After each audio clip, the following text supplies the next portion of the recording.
नमस्कार मु अरुण आपण मानक स्वागत जनाऊँ संध्या मश्रूम आउ एक फ्रेश एपिसोड।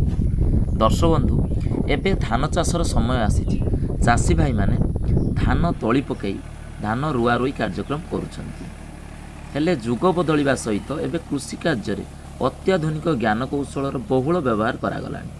आगरू समस्त चाषी भाई माने धान तली को हाथ रे रोउथुले, हेले एबे धान रोइबा पई विभिन्न प्रकार धान रुआ मेसीन व्यवहार करागलानी। एई भिडियो रे देखंतु एक मैनुअल प्लांटर मेसीन बा धान रोइबा मेसीन जहाँकि हाथ साहाय्य धानर किपरि भाव में रुआ जाउची। आपण माने देखंतु एई भिडियो रे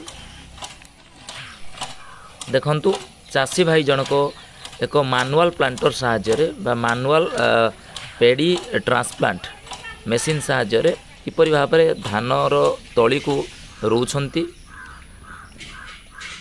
तो यह एक मैनुअल ट्रांसप्लांटर जहाँकि एथिरे रोइबा बहुत सहज एवं धान तली को रोइबा पाई जो मेसीन व्यवहार करा जाउची से मेसीन ले कौन प्रकार खर्च अधिक खर्च ना जहाँकि पेट्रोल खर्च कि डीजेल खर्च सेमती ना, हाथ रे संपूर्ण मेसीन टी परिचालना करा जाउची।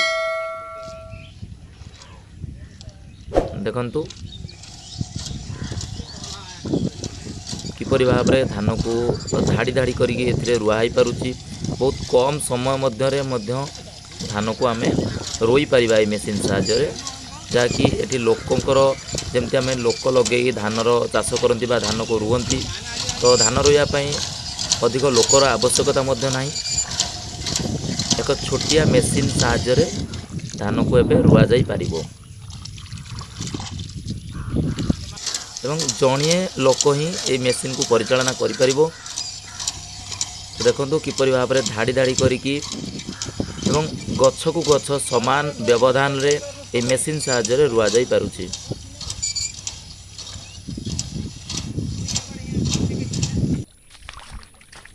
तो देखंतु एबे संपूर्ण भाव में गोटे बिल बा गोटे जमी जहाँ कह जाउछि गोटे कियारी संपूर्ण भाव में रुआ जाई सारिछि।